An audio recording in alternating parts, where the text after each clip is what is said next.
Hello students, Calcutta University philosophy major fifth সেমের অনেক স্টুডেন্টরা আমাকে তর্ক সংগ্রহ পেপারের একটি বিশেষ টপিক নিয়ে ভিডিও বানানোর জন্য রিকোয়েস্ট করেছো। সেটা হচ্ছে বুদ্ধির লক্ষণ। বুদ্ধির লক্ষণ নিয়ে ভিডিওটি আজকে বানাবো, তোমরা দেখো। সবাইকে প্রথমে আগেই ধন্যবাদ জানিয়ে দিই যে তোমাদের প্রবলেমটা জানাচ্ছ, আমাকে কমেন্ট করছো। এরকম আরো আরো আরো অনেক কমেন্ট চাই, যাতে তোমাদের কি কি দরকার আমি বুঝতে পারি এবং তোমাদের জন্য সেই বিষয়ের ভিডিও বানাতে পারি। তোমরা জানোই আমি সমীরণ স্যার সন্নিধি কোচিংয়ের তরফ থেকে তোমাদের ফিলোসফি ভিডিও বানাচ্ছি। ফিফথ সেমের পর পর অনেকগুলো ভিডিও এবং সাজেশন এসে গেছে। যদি তুমি দেখে না থাকো সেগুলো গিয়ে দেখো। তোমাদের সমস্ত ব্যাপারে সাজেশন ভিডিও আমার আপলোড করা হয়ে গেছে, যেগুলো পড়লে তুমি 70-80% কমন পাবেই।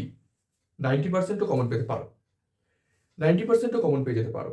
তো কাজেই সেই ভিডিওগুলো দেখো, সেই কোয়েশ্চেন্সগুলো রেডি করো। যদি কোথাও মনে হয় যে তোমাদের নোটের প্রয়োজন, ডেসক্রিপশনে আমার হোয়াটসঅ্যাপ নাম্বার দেওয়া আছে, সেইখানে হোয়াটসঅ্যাপ করে জানাও, তোমাদের নোটের ব্যবস্থা করে দেওয়া হবে। তো চলো দেরি না করে আজকে আমি তর্ক সংগ্রহের বুদ্ধির লক্ষণটি পড়িয়ে দিই তোমাদের। বুদ্ধির লক্ষণ শুরু করার আগে যে বিষয়টা তোমাদের বলবো সেটা হচ্ছে, নৈয়ায়িকদের মতে জ্ঞান আর বুদ্ধি সেম জিনিস। তো জ্ঞানের লক্ষণ যেটা, বুদ্ধির লক্ষণও সেটা। তো দেখে নি কি দিয়েছে, তোমরা নিশ্চয়ই দেখে নিয়েছো।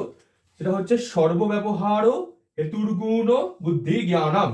সর্বব্যবহার হেতুর্গুণ বুদ্ধি জ্ঞানম। এবার বুঝতে হবে এইটার মানেটা কি। খুব ইজি, খুব ইজি। মানেটা হচ্ছে যেটা সর্ববিধ ব্যবহারের হেতু। সর্বব্যবহার হেতুর গুণ, যেটি সর্ববিধ ব্যবহারের হেতু। জ্ঞান যার অপর নাম, সর্ববিধ ব্যবহারের হেতু জ্ঞান যার অপর নাম, সেই গুণ রূপ পদার্থকেই বলা হচ্ছে বুদ্ধি।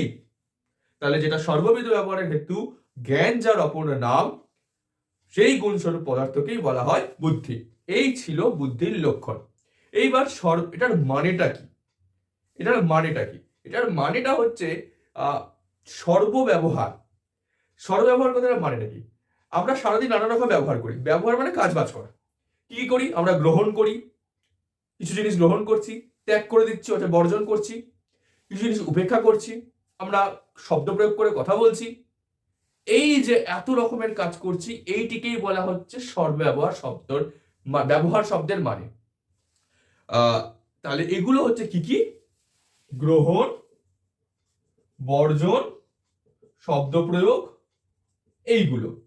এখন সবকটাই লক্ষণে বোঝানো হয়নি। এই সর্বব্যবহার শব্দটির দ্বারা এই শব্দ প্রয়োগ ব্যবহারটিকে বোঝানো হয়েছে।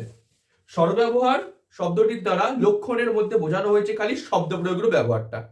ঠিক আছে, এইবার এক এক করে এক একটা শব্দের তাৎপর্য আমাদের বুঝতে হবে। প্রথমে চলে যাই গুণ। এই শব্দটা, গুণ শব্দটা ব্যবহার কেন হয়েছে, না করা হলে কি হতো? তাহলে গুণ শব্দ যদি ব্যবহার না হয় তাহলে বলতে হতো কি, ঢেকে দিলে সর্বব্যবহার হেতু বুদ্ধি জ্ঞান। অর্থাৎ যেটা সর্বব্যবহার মানে সব রকম ব্যবহারের হেতু, সেটিকেই বুদ্ধি বা জ্ঞান বলা হয়। এটা বললে আমার কি হতো? অর্ণব ভট্ট বলছে এটি বললে আমার অতিব্যাপ্তি দোষ হতো। অতিব্যাপ্তি অব্যাপ্তি অসম্ভব আগের ভিডিওতে বলা আছে, না মনে না থাকলে যাও ভিডিওটা একবার দেখে নাও। তো যাই হোক, এখানে বলা হচ্ছে যে অতিব্যাপ্তি দোষ হচ্ছে। কেন? সবকিছু ব্যবহারের হেতু বললে কি হচ্ছে? এখানে তিনি বলছেন আমাদের কাল, দিক, ঈশ্বর, এটাতে অতিব্যাপ্তি দোষ হবে। কেন? কাল, দিক, ঈশ্বর বলতে কি বোঝানো হয়েছে? কাল, দিক, ঈশ্বর, এখানে অতিব্যাপ্তি দোষ হচ্ছে কেন?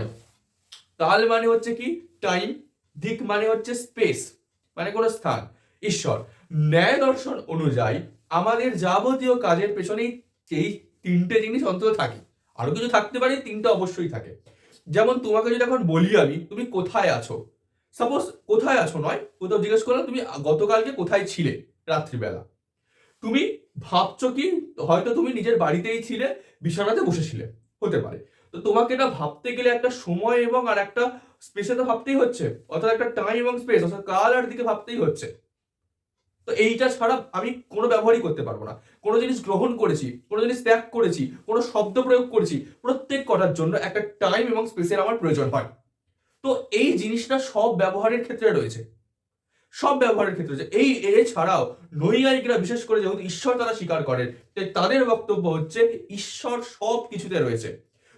আমি যে আজকে এখানে দাঁড়িয়ে তোমাদেরকে বুদ্ধির লক্ষণটা পড়াচ্ছি, এটা ঈশ্বর চেয়েছেন বলে হয়েছে। তো যাই হোক, তাই জন্য ঈশ্বর কাল দিক সবকিছু ব্যবহারের হেতু।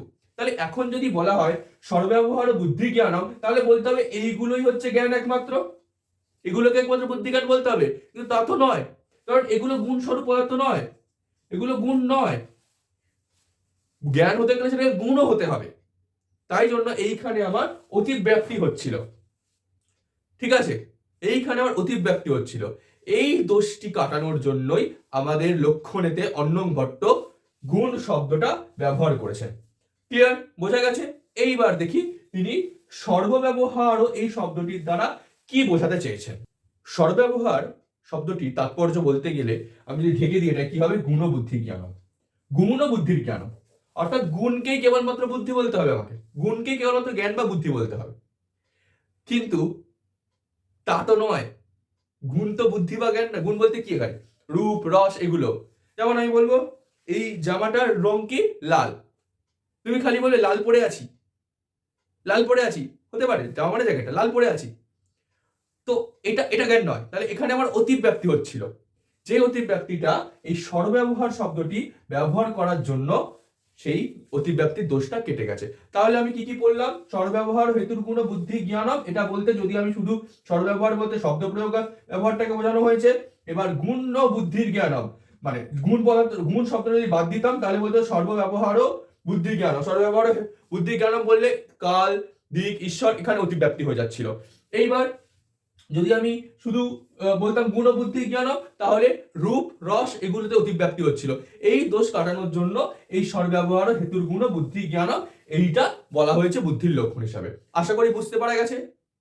এইবার এইখানে একটি দোষের আশঙ্কা করেছেন অন্নং ভট্ট, সেটি কি চলো দেখে নিই।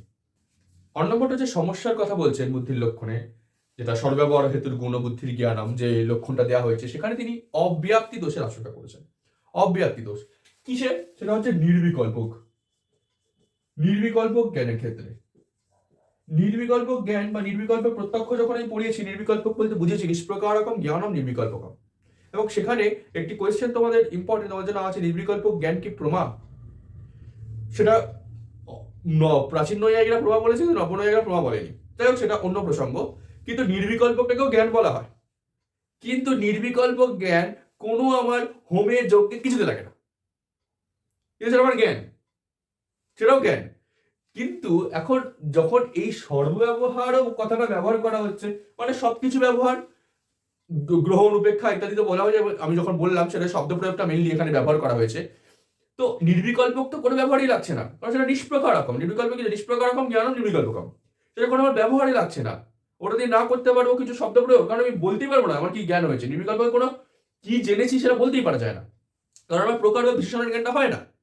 তাহলে সেটাকে আমি কি করে জ্ঞান বলবো? তাহলে কিন্তু তো জ্ঞান, এই জ্ঞানের লক্ষণটা দিলে তো নির্বিকল্পকটাকে আমি জ্ঞানই বলতে পারছি না। তাহলে সেখানে আমার অব্যাপ্তি দোষ হচ্ছে। কি হচ্ছে আমার?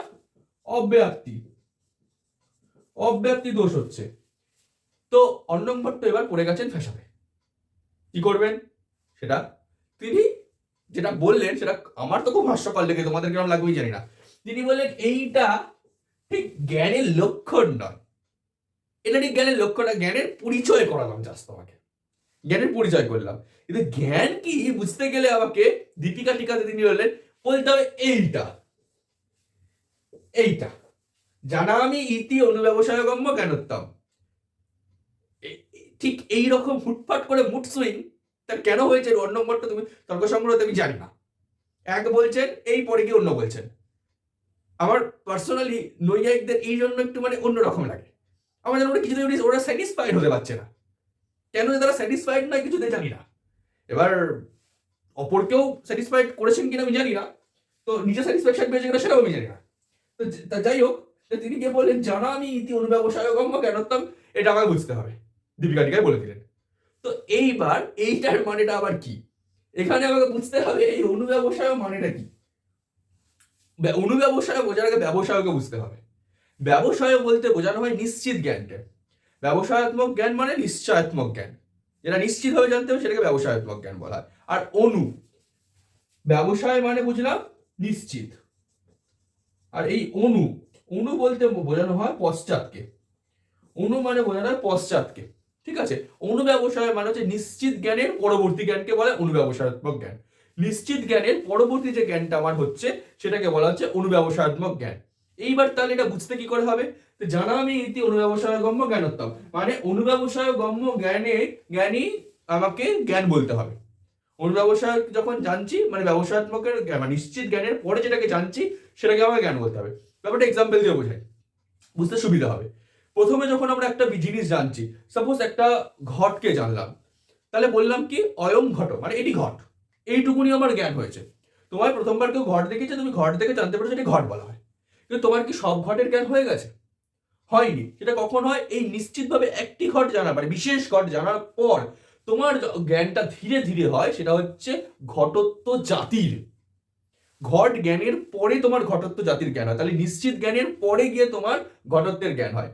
তো এই যে নিশ্চিত জ্ঞানের পরে যে ঘটত্বের জ্ঞান হয়ে গেল, সেটাই হচ্ছে তোমার অনুব্যবসায় জ্ঞান। তো ঘট থেকে যখন ঘটত্বের জ্ঞানটা আমার হলো, সেটাই হলো আমার অনুব্যবসায়াত্মক জ্ঞান। এবং এইটিকেই জ্ঞান বলা হয়েছে নৈয়ায়িকদের মতে। নৈয়ায়িকদের মতে একটি ঘটের জ্ঞান, বিশেষ ঘটের জ্ঞান কোনো জ্ঞান নয়, ওটা জ্ঞান, অবশ্যই জ্ঞান, ওটা আমি নিশ্চিত ভাবে জানতেও পেরেছি, কিন্তু আমার জ্ঞান তখনই সম্পূর্ণ হবে যখন আমার জাতিটার জ্ঞান হবে, অর্থাৎ ঘটত্ব জাতিটার জ্ঞান হবে। ব্যাপারটা খুবই ইজি। ঘটত্ব জাতিটা হলে কেন, তুমি জাতির জ্ঞান হলে তুমি ঘটত্ব কি জানলে তবেই পরবর্তীকালে ঘট আইডেন্টিফাই করতে পারবে, এটাকেও ঘট বলা হয়। সে অন্য সেফ হোক তাও তুমি বুঝতে পারবে ঘট। তো এই যাই হোক, এইটির দ্বারাই তিনি বুদ্ধির লক্ষণটাকে এইখানে স্টপ করেছেন। তো আশা করছি বুদ্ধির লক্ষণটা তোমাদের কাছে ক্লিয়ার হয়েছে। বুঝতে না পারলে জানিও, বুঝতে পারলেও জানিও। আশা করছি তোমাদের একটি অনেক রিকোয়েস্টেড জিনিস বুঝাতে পারলাম, যথেষ্ট সহজ করে বোঝানোর চেষ্টা করেছি। আশা করছি তোমরা বুঝতে পেরেছো।